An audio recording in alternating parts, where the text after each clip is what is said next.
Welcome to Mailbag, Gennaro Gattuso's favourite podcast. Sometimes may be good, sometimes may be shit. I am joined by Mike Blakey, Matt Flusk and Adam Sutton. We will launch straight into the hot topics. So, Everton players at the ready. Best ever Everton signing. Gotta Who'd you say, Gotta Matt, who's your favourite? Oh, what's the story for this, do you know? The transfer window? No, it is actually just the fact that James Rodriguez has been being James Rodriguez, and it's just amazing, basically. So basically, the last week, Matt was saying, this is turning into Have I Got News for You? Because the only hot topics on the news at the minute are about COVID, Brexit, or the government.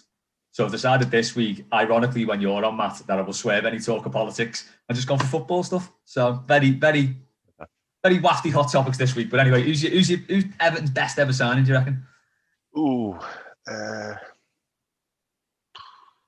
Best ever?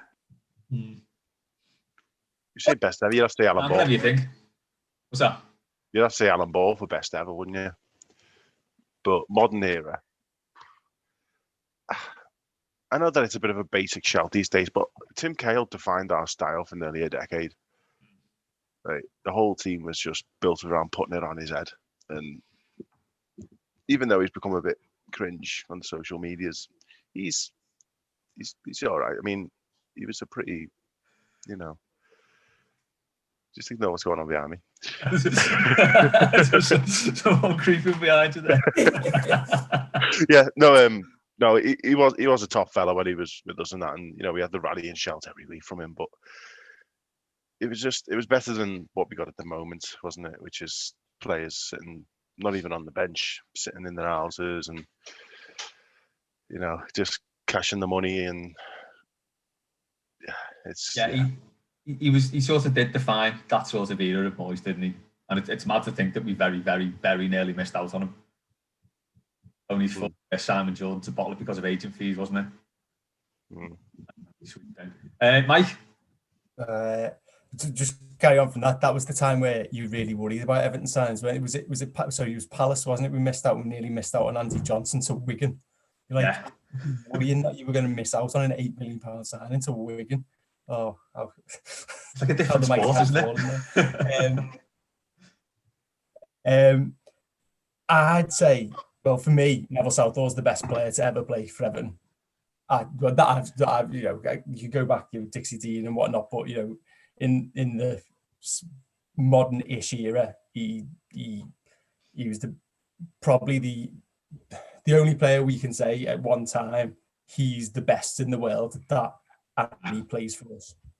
And I started going to the game sort of early 90s, even then, up till he left in 98, Everton keepers didn't make mistakes. They did the basics right and made amazing saves. And how current is that at the moment? And then from Paul Gerrard to Jordan Pickford, we've had Howard and Martin in there as well. But no one can ever be as good as that guy. No one who ever comes to play in goal for Everton can ever be as good as that guy will ever be, and he will always be judged against him. So, however good it is or turns to be, he'll never be as good as Nev. So yeah, I think that was my shout as well. So that's a good point as well about keepers not making mistakes. You've got two generations of Evertonians there who knew a keeper that just didn't really ever make a mistake, or very few and far between. Remember the first match I went to with my mates? We played Southampton at home. It was the first time we all went to the game on our own together. And within the first 10 minutes, he'd actually thrown the ball at Matt Letizia. And Letizia scored. It was like, what's happened to this team? Neville Southall's making mistakes now, but I pulled him up on Twitter about it, actually. He said he got fouled. So I'll take his word for that. But unbelievable signing when you think like how long he was at the club and what we've had since. And interestingly as well, I know a lot's made of Jordan Pickford's like size and stature, and it doesn't sort of like, he's not like a modern keeper in that aspect. Because they're all about 6'4" and about 8 foot wide now, but Southall's about the same size and stature as Pickford when he was in goal for Everton. So I know the game's a lot different now, but you can be a good goalie, a great goalie at that size. Or do you reckon the game's too different now? I think it is a bit different, but he never had like an aura around. I know you said more, but like like people say actors and stuff, they fill the stage. He filled the goal. Yeah. No one was getting past him. You knew you had a chance. Like you see all the 80s defenders, they all go. It was Nev. Nev was the one. Because they knew even if they got past him, they had to do something special to get past. If they got past them, they had to do something special to get past him. So I think, the game has changed a bit. When they look at keepers now, scouts, they look for massive lads, tall, who are going to be big. People who goalies, they ask to see the parents and the grandparents to see how tall they're going to be. So that's what they're looking for. So maybe that has changed. Maybe he wouldn't be an Everton goalie now. I don't know. Yeah, I don't know. Yeah, he might not even get that chance, might he? Which is insane. But Adam, who's yours? The two ways I've looked at this. So the best player Everton have signed, or the best player to have played for Everton that they've signed. So like the best player that we've signed, someone like Samuel Eto'o. I know when he came to us, he did. Oh yeah, I get you. But the best ever Everton signing to play for the club at the top of their level. I think like money wise and stuff. Mikel Arteta, 2 million. Like I was never lucky enough to watch the likes of Neville Southall, so I'm probably taking it from a shallower pool, so to speak. Arteta for me, that was when I really started watching Everton or understanding how quality was just shown on the pitch, and he was just like the first real bit of world class that I saw. Probably wasn't world class, but it was world class to me because I've never seen anything else. So yeah, I'd probably go for Mikel Arteta. I think Seamus Coleman probably needs a shout as well for what's his nickname that everyone calls him? 60. 60. But I think Arteta, like, there's a few games I went to as like when I was really young, and my dad would say like, this is what it was like. What he can do with the ball is what Everton fans were used to in the 80s. So I'm going to go for him. He scored. I remember a Bolton one at home. He shifts inside on his left foot, and so he was right-footed. He just shifted onto his left, and it's just like took the roof off. And I remember that so well. I just know that £2 million won't even get you, I don't know, James Rodriguez toenail nowadays. Well, it'll get you a full James Rodriguez, actually. But... It will, yeah. $2 million chain. Yeah. He was a January signing as well, Arteta, wasn't he? Brought in January to replace Gravison, who were amazing. On loan, yeah. I think you can throw sort of Stephen Pienaar in the same category as well. I think him and Arteta was just two unbelievable signings for the money. He fucked us off though, so... What's that? He fucked us off though, Pienaar, so he can't get into that bracket. Well, so did Arteta, didn't he? That's it. Anyway. Well, that's true, yeah. Only when he got shit though. Yeah, only the ones who aren't quite good enough fuck us off. They stay, the ones who aren't quite good enough stay. Kale, Arteta fucks off. Right, here's the fun one then. The worst ever signing. Sandro.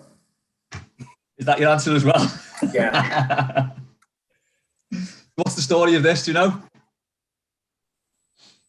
Worst signing? Something that's happened this week. Everton's the worst. Regarding an Everton player. Balassi. That's the one. Balassi's gone to Borough. Yeah, he's up there as well, but at least to be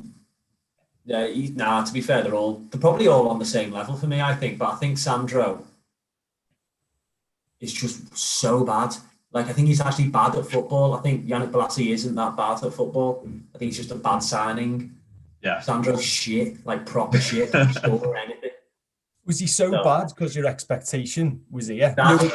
Yeah. Everyone thought he was Messi and he was just average. But no, he wasn't average, was he? But Yeah, it is a tough one to call that, isn't it? Because our expectations with that after the season he had at Malaga, was it? And the fact that we were getting him for a snip, it was like, oh, this is going to be brilliant, this. And then the expectation being reality was just horrific. All summed up in that gif where he kicks the floor when he's playing for some other Spanish team, isn't it? Poor fella. And he'd lost his hair by 23 as well. Mike? It's got to be our previous number 19, Big Umar. I can't. You know, when we signed him, and you do that the thing, and you go on YouTube, and you look at all the goals, even the goals that he scored for, was it CSKA or I think so, Lokomotiv Moscow? They were low quality goals. they were what we came to know like as Umani-esque goals, weren't they? Getting it off your arse against Arsenal or whatever else. We just running at the ball and running it into the net against Watford. You know, like how's this lad going to play up front with Rom? And then all your worst fears came true when Martinez wouldn't bring him on when we were like, I think we played Villa and we were like 3-0 up in the second half and like, oh, here's a good chance to give him a full half of football. I just didn't bring him on, and he had like a wrist injury for about 3 months. Kept him out for months. Yeah. Yeah, and Lukaku described him as raw in training. So yeah, I think overall 4.5 year contract. What was it? £14 million. Yeah. And thanks for the memories, Zuma. And he's the club. He still hasn't got a club now, has he? So no. I think if you're being kind, you describe him as maybe raw or unorthodox. Maybe if you're being diplomatic. Unorthodox, I like that. Yeah. Or just shite. I think to chase the ball down though and come out with it. Apart from against Newcastle last year, but yeah. Oh my god. Oh. We've all had flashbacks to that game this week, haven't we? Because we're playing them today. Yeah. Horrific. Let's talk no more of that. Matt. James Tosin. If you just look at the raw numbers, I had it in my head until recently that we paid like 12, 14 million for him or something. 27 million pounds. Was it 27? 27 million I thought it was pounds. 20. 27 million pounds. Oh. And he scored 9 league goals in 3 years. He did give us a great day out at Stoke. I'll give him that. But apart from Yeah, but you can have a great day out in Stoke with cider. That was a fault as well, to be honest. So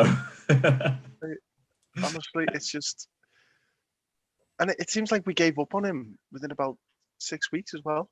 Like, I don't remember a time when any of us ever thought that he was going to be like a starting striker for us. He was always just a bit of impact off the bench. 27 million pounds. I mean, you can go further back and see some pretty shocking ones, but I think this crop we've got at the moment, I think it's been exposed a bit by the registration scheme, hasn't it, with the Premier League squads? That the amount of dead blood that we got, where we just literally cannot put them in the registered squad because we got so much. The likes of none of them want to leave because they're on that much wedge. They just don't want to go. And on the one hand, it's understandable, but on the other hand, you're a footballer. You're either going to be very rich or very, very, very rich. I would sooner just be very rich and play football than very, very, very rich and not play. You know, always go on about we've got this short window of opportunity for a career. So why do you want to sit on your arse for 3 years of it on the bench? Surely you want to go somewhere and actually play. I always think that. Sorry, lads. I always think as well, those players who do that, when they do finish football, like I know that they won't need any more money, especially in the modern day era, but like, they're never going to get any form of gig on, like, I don't know, punditry, or because they haven't done it for 5-10 years. They've just sat there behind the scenes, and no one's going to rate their opinion because their opinion's totally invalid because they haven't been around the game. They've just sat there, took on a wage, and done fuck all basically, and like they won't get any form of credibility in the industry. And then I just think that'd embarrass me a little bit. Yeah, I can't understand why any athlete would want to do that. Hang on, isn't that what happened with Jermaine Genius? Yes, he did. Didn't he just not play for like 5 years, but he was still signed, and then he was on Match of the Day, and then one day he was just retired. Like, they just said, you're done now. Was it an injury, or did he just not play? I'm sure he was fit. Yeah, true. Yeah. I think that's the Tottenham clause, isn't it? It depends what club you're at when you do sit around on your arse. So if you're at Tottenham or Big Red, you're sorted. Yeah. I don't know. You're not going to get Richard Wright on Super Sunday, are you? Do you know, sitting on... Hasn't he got a Premier League medal of City? Probably. That's outrageous. Probably in his attic, trying to climb up to get it. Defo sold that 100%. My one for this is someone who had a very fleeting time at Everton, and it's David Burrows. An absolutely dreadful signing by Mike Walker. Obviously, he used to play for the Reds, was shite at left back, but he was a make-weight in the Tony Cottee back to West Ham deal. So quite why we thought it was a good idea to sell Tony Cottee, who was still a good Premier League striker, to West Ham and get David Burrows the other way. He was just an absolutely dreadful signing. And Joe Royle got rid of him straight away. As soon as Joe Royle came in, Burrows was gone. Awful. I remember saying that when my dad go, like, even then he was like, well, we've got Gary Ablett and Andy Hinchcliffe. Yeah. And he's Burrows. But nothing. Unbelievably bad signing, especially to get rid of Tony Cottee on 99 goals, which is just going to stick with him for life, that isn't it? Devastating. Right, ask us anything. We'll kick off with this one from Adam Sutton. So I'll come to you first on this one, mate, because we're all hanging on the answer to this. What's the worst hangover you've had at the game, home or away? So, Lille in the Europa League. We drove down the night before and then got the ferry over. And as soon as we entered France, me and my mate, so it was me, my mate, his dad and my dad, they took turns driving. I think I was about 19. I don't know, actually. Maybe a bit older. And then as soon as we got into France, we played 2 swiggy pass, basically. So in the back, I was like, I'll have a swig of, I think it was vodka or something. Passing it back. Got there and I couldn't even walk. I was like, my dad was going mad at me. He was like, just get upstairs, have a kick or something. I was like, It's the day of the game? No. Oh. Before. And then he's going mad at me. And then I've gone upstairs, had a shower and that, sorted myself out a little bit. Come downstairs and my dad's bladdered. He doesn't really drink that much, to be fair. And basically the whole night just became a fucking mess. And then the next morning I woke up and I was like, oh my God. Couldn't bring myself to even get dressed. My dad said to me, son, I'm going to lift my pillow up, and if there's a room key underneath the pillow, something bad happened last night. And I was like, go on then. And he went, there was a room key there, spare room key. And he went, shit. And so what he'd done is, he was that pissed, he'd fell a kip, gone to go to the toilet in the middle of the night, and walked out the door of the room instead of walking into the bathroom. Jesus. He's gone downstairs. He's bolloco, by the way. I'm like, you don't like me saying this. You won't listen up. And he's found himself having a piss on the streets of Lille. God. So then he's come back in and said, I've left my room key in the room. The woman's given him a spare room key, and the only way he's realised that wasn't a dream is if there was a room key underneath the pillow. We both stood there watching an Everton side draw 0-0 to Lille. I couldn't enjoy the square before it because I was just feeling like absolute death. And then as soon as the game finished, straight to bed. The worst I've ever felt like. Oh, mate. But yeah, it was probably worse for my dad, but no one saw him. Well, he doesn't remember anyone seeing him. I've got a quick story about Lille. Right, so me and my dad actually got so pissed in London the afternoon before we were due to go that we missed our coach and didn't end up going. No way. Spent a night homeless in London, slept for about 2 hours maybe in the McDonald's by King's Cross Station until they kicked us out. Tried to go to the train station. They locked the train station at night. So between about, I think, 3 a.m. or something and 6 o'clock it's closed, or 5 o'clock it's closed. So we had 2 hours wandering the streets of London, more or less killing each other because we got bladdered and missed our coach. Wow. Yeah, heavy scenes, Mike. It's never a good result when you're hungover either, is it? It's never good. My one was probably, I can't remember what year it was. I think it was 2008. My uncle had managed to score some posh seats, corporate seats at Hull, because he worked for some company, worked for Kingston Communications or whatever their stadium was. But the night before, I'd gone out and it got messy. I only got in at like 6 a.m, and he was picking me up at 9. So we had to drive to Hull. We had to stop about 4 or 5 times for me to be sick. And then I'm wearing like a suit for this is in the corporate thing as well.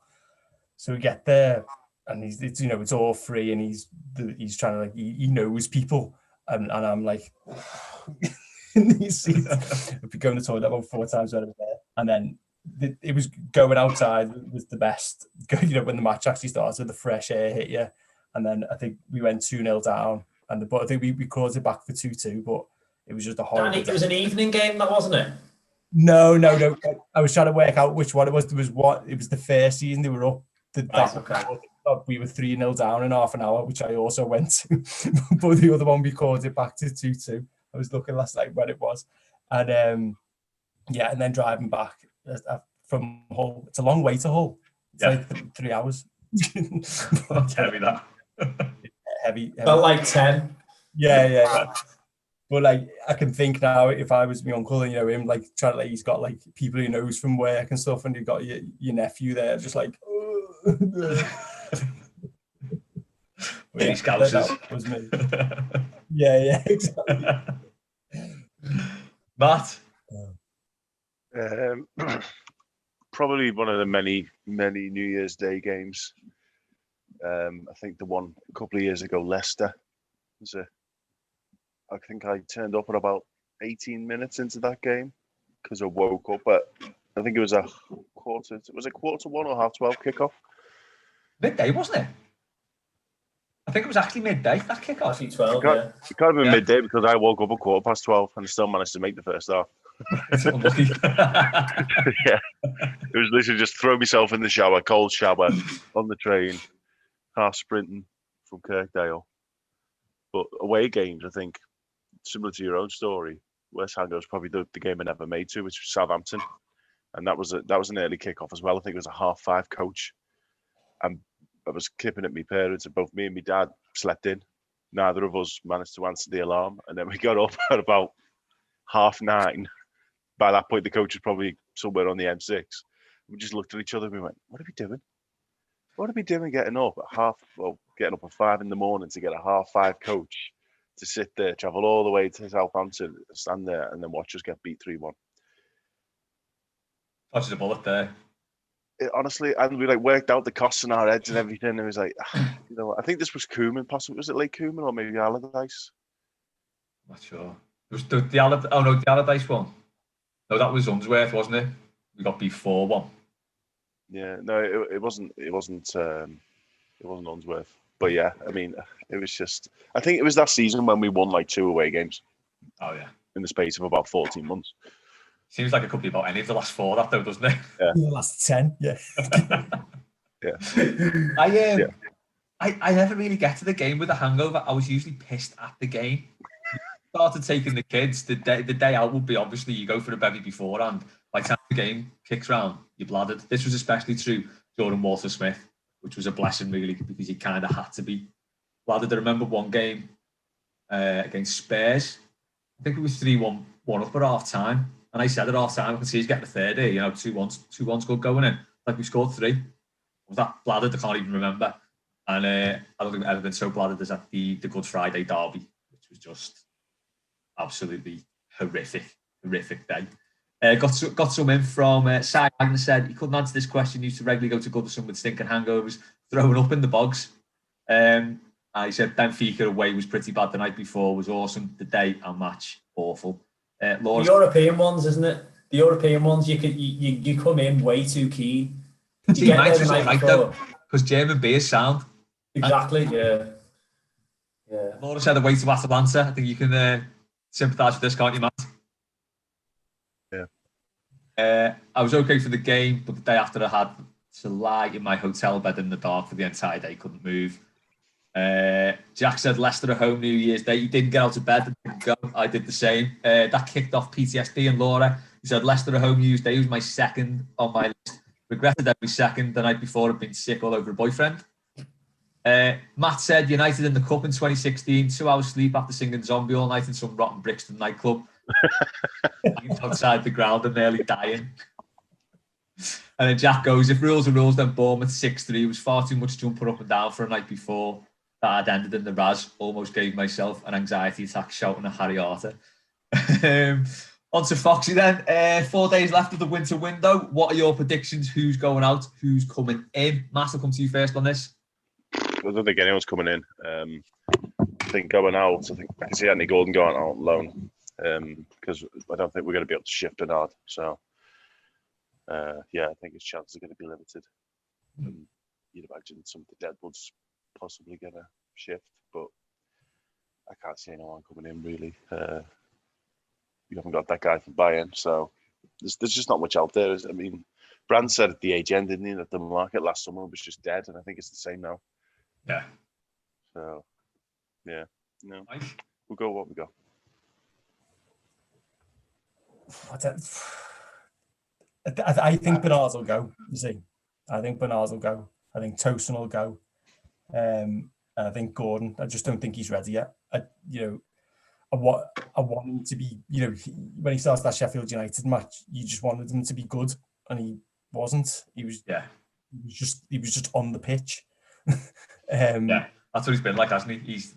So and I'm not saying he's rubbish. I'm just saying he needs to learn how to play footy against men. So I think if there's a championship club, he'll go. So Tosin will go, Bernard will go, and I don't think we'll get anyone in. I just think he'll just carry on with what we've got. Adam? I think Bernard will go. I think hopefully Tosin will go. I've got a feeling it'll be like another weird one as well that John Joe Kenny might do another loan. Might do another loan to a German side, or he might go back to Schalke. It was Schalke, wasn't it? Yeah. He might do another 18 months or a year with an option to sign, because I just think he's got the right idea, Brands, and I don't think Ancelotti rates Kenny at all. I think he might half-rate Bernard. He might see Tosin as useful at times, but I think with Kenny, he just wants him out. And I think if we can get, I think they probably pay decent dough for him, Schalke. So if we can, then I think if you were Kenny as well, you'd be trying to resurrect that move, wouldn't you? Because he did all right out there. Yeah. If you can get a bit of dough for him, then I think it's probably best for both clubs. And I think he'd do well out there, actually. I think Germany, everyone's saying now, aren't they? They're doing really well, bringing the young English lads through. But yeah, he's not quality enough to be in our side. No, he's not going to do that, is he? Is Basic still playing for us? Is he still on our books? Yeah. Yeah. So his deal runs out this summer, doesn't it? I think. Yeah. 5-year deal in 2016. Jesus. We've got a bit of breaking news there on Bernard. 8 minutes ago, the Echo said we're talking to Al Nasser about selling him from Kirkbride. Saudi? UAE. UAE. Yeah. Okay. So there you go. He could be gone by the time he finishes call. I mean, bit of a depressing move, that, isn't it? I think he's Apple anyway. If you go there or you go to Scotland, you've given up, haven't you? Basically, yeah. You'd be pushing for MLS, wouldn't you? I reckon if you're a decent player, the lifestyle you could get out in America.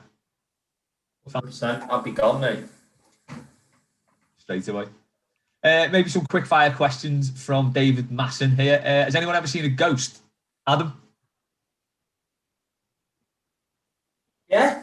A ghost story. Have I got a ghost story? A ghost story, haven't we? Before? Nah. Well, you have seen one. I've seen one. Well, I think I've seen one. Go on, you never know, do you? I was in I think I was in Edinburgh with my mum and dad when I was a kid, and I just saw we were in a proper old townhouse hotel, and I'm pretty sure I've seen a ghost because I remember. Sure, I pissed myself or something, and it was like, "Mum, there's a ghost." This took a very dark turn very quick. This was only last year. I think I might have another ghost story, but yeah, that's the only one I can actually remember. Maybe it wasn't a ghost. Maybe it was just me owl fella in the nick again. Have you seen a ghost? Oh, I didn't get the first word. There was it. Did you say Matt or Michael? I said Mike, but we'll go to you, Matt. Go ahead. The first word cut out. No, I haven't seen a ghost. Oh, Not sorry. real. Not fair enough. Mike? No, me neither. Feel a bit left out. One thing we can all agree on that we've all seen a ghost run, haven't we? We've all seen a ghost run. Little Davy Klassen. Another one from David Masson. Does anyone use a flannel? Matt, you a flannel user? No. Mike? No, I'm not 8. like vests, aren't they? There's something you just stop using once you're not a kid, or once your mum stops forcing you to. Adam? Nah. What is a flannel though? Because you could Like a different words for a It's flannel. just a really little towel that you get wet for some reason. Yeah, but you could have a flannel to like wipe something up. That's a clock. Right, okay. You're not from West Lancashire though, Michael, so you. This is great towel talk. Oh yeah. Content people come for it. Well, it is, come for the footy, stay for the towel talk. Ed McCosh has asked, if you were asked to devise the most entertaining method of selecting the next US president, what would you go for? Flusk, the floor is yours. Hunger Games. Shout, actually. Who'd be the runners in that then? Who'd be entertaining to see in the US presidential Hunger Games? Well, I mean, I don't know, if Trump and Biden in it, it'd be like the old men football and Father Ted, wouldn't it? yeah, no, they'd have no chance. Yeah, actually, I'm starting to think that's not a good idea because you just end up with some like psychopathic 27-year-old Republican called like Chesterfield, have a 4th to 12th or something, wouldn't you? With like an AR-15. Yeah. Yeah, I'll revise my answer. Well, it's a good shout though. It's a good shout. Needs a little bit more thought, maybe, but the concept. Adam?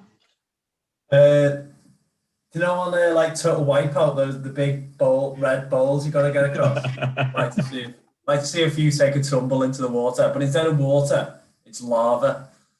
But then again, same as Matt, probably some young, fit weirdo with a shotty will win it. So with a shotty.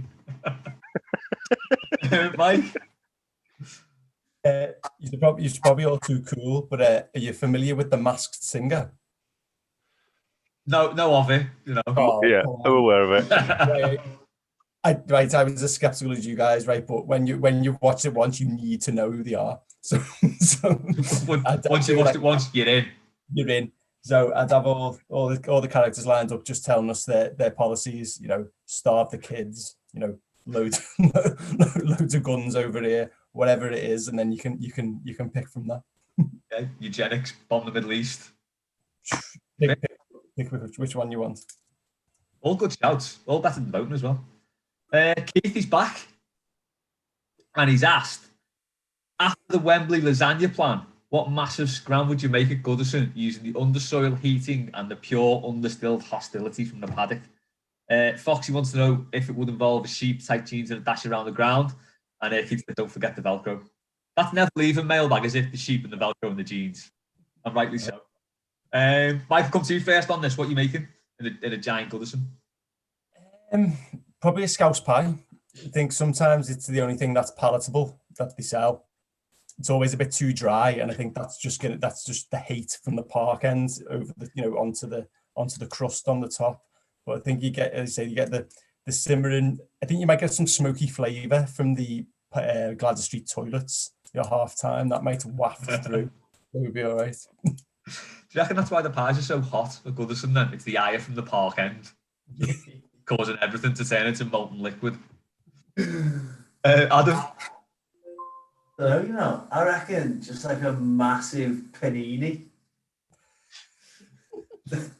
like a tuna marrow panini. Did you just tell us what you want for dinner here or what? Yeah, I think so. I'll go, what would I have now, which is massive, or which I could make massive? Because like a big grilled panini, yeah. All right. Matt? I'd say creme brulee and just as you're about to finish it off, get Tom Davis to do a Cruyff turn, and then like the park end, just like that'll like caramelize the top of it. That's a shout. See, we got dessert, we got dinner and dessert covered there.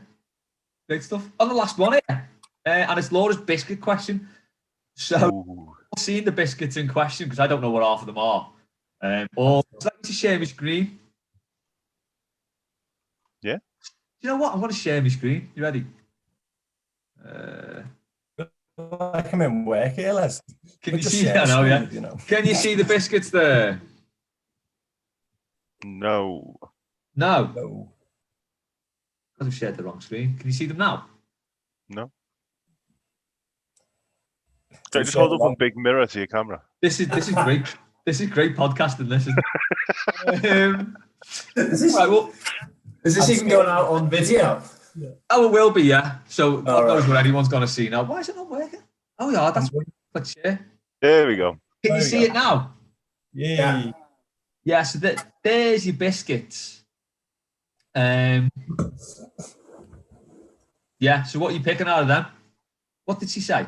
Oh my God. Pick a biscuit. Rank these biscuits. Adam, we'll come to you first. Me? Yeah. In my opinion, they're all shite. But go ahead. I'm going to go with D. D. Is that a Garibaldi? Don't know, but it's naughty. I'm shortcake in it. Yeah. Got raisins in it though. There's some chocolate chip. Yeah. Pretty sure Marks and Spencer's do a bit like showing the absolute Tory I am here. Marks and Spencer's do like their own version of it, and it's just unreal. It's one that it's a nan scran. You know, yeah. D. Mike, what are you picking? It's a tough one. I mean, party rings bring back so many memories. But I'm going to have to go L, custard cream. Custard cream. Fair shout. Matt? I'm going for the fig roll. Is it a biscuit? I don't care. It's like fig rolls are like fucking lembas bread. You just need one of them and you're set for the day. They're so heavy. Might have to get on them then. Right, we're going to stop sharing now. What even is, Jay? That looks like it's a pink wafer. That's not a biscuit. It's like laminate underlay. Yeah. Pink wafers are even shit when you're a kid. Someone gets the pink wafers out, you're like... Surely if you bite that, you don't even consume half of it. It just all falls on the floor. Yeah. Those coconut jam ones are a bit wafty as well, aren't they? H, I thought that was like mould. It might as well be, to be honest. What's A? It's a mould. I haven't got a clue what A is.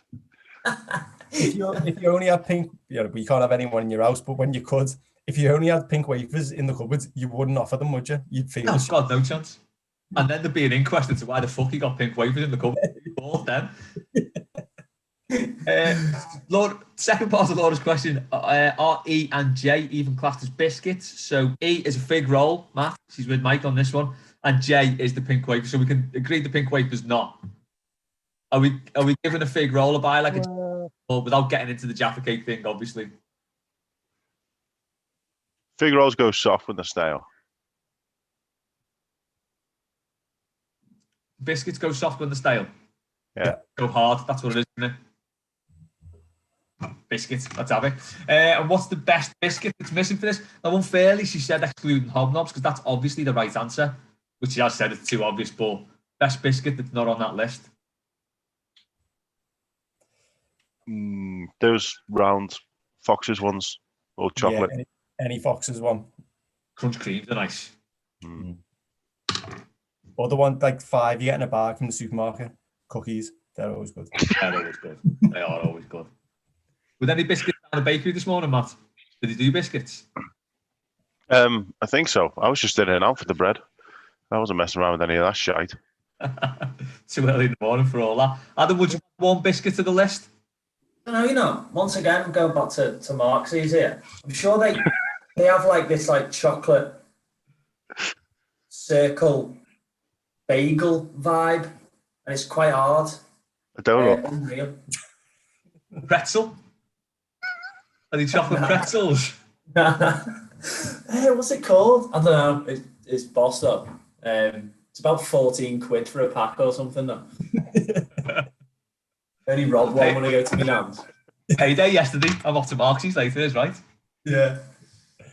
Right, that's all. That was top flannel chat and top biscuit chat. I enjoyed that. Thanks, Mike. Thanks, Adam. Thanks, Matt. Thanks to everyone who sent questions in. We'll see you next time on Mailbag.